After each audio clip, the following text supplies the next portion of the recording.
अस्सलामुअलैकुम प्यारे व्यूअर्स, कैसे हो। आपका मेज़बान अगेन हाजिर खिदमत है। और आज हम जो चौथी वीडियो हमारी रिकॉर्ड हो रही है विटामिन डी के हवाले से कि विटामिन डी हमें कहाँ से मिलता है और इसकी कमी हो तो क्या होता है और इसकी कमी को हमने कैसा पूरा करना है। तो टाइम वेस्ट किए बगैर हम चलते हैं अपने पॉइंट पे।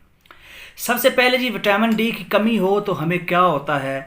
तो पसीना बहुत ज़्यादा, यानी हमें कमज़ोरी हो जाती है और हमारी बॉडी में पसीना जो है वो बहुत ज़्यादा आ जाता है, चिड़चिड़ापन आ जाता है, हम किसी की बात को जो है वो बेयर नहीं करते, बर्दाश्त नहीं कर पाते।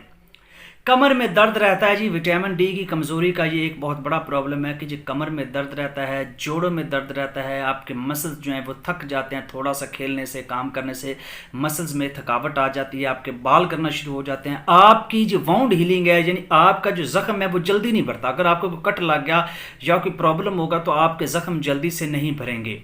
ये विटामिन डी की कमी का सबब है। उसके बाद ये मुकव्वी बा जो है उसमें प्रॉब्लम करता है कि मर्दाना कमज़ोरी जो है वो बिल्कुल जो आपकी नहीं रहती।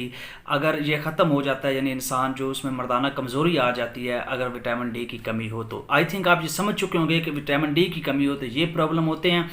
जिनको ये प्रॉब्लम है तो वो इस विटामिन का इस्तेमाल करेंगे तो ये रिकवर हो जाएगा। वो कौन कौन से सोर्सेज हैं जिससे विटामिन डी को आप पूरा कर सकते हैं। सबसे पहले जी, सूरज की रोशनी, इसमें बहुत ज़्यादा विटामिन डी होता है। इस तरीके से आप विटामिन डी को पूरा कर सकते हैं सर्दियों में। उसके अलावा जी, मछली का इस्तेमाल कर सकते हैं, यानी फ़िश का इस्तेमाल कर सकते हैं। उसके अलावा अंडों का इस्तेमाल कर सकते हैं। और मशरूब जो हैं ये विटामिन डी का बहुत बड़ा सोर्स होते हैं कि मशरूब मीठे मीठे जो होते हैं वो आप लोग इस्तेमाल क्या करें। ये पानी जो होते हैं इस तरीके से भी आप विटामिन डी को पूरा कर सकते हैं। तो आई थिंक आप लोग को ये समझ आ चुकी होगी कि विटामिन डी की कमी हो तो ये अमराज आती हैं और विटामिन डी की कमी को पूरा करने के लिए हमें ये चीज़ें खानी है जो मैंने बता दी। तो नेक्स्ट वीडियो में हम विटामिन ई को डिस्कस करेंगे। वीडियो अच्छी लगी है तो चैनल को सब्सक्राइब कर दे, बेल आइकन को प्रेस कर दे ताकि इस तरह की लेटेस्ट वीडियो आपको मिलती रहें। मिलते हैं नेक्स्ट वीडियो में विटामिन ई के साथ। तब तक के लिए अल्लाह हाफिज़, दुआ में याद रखें।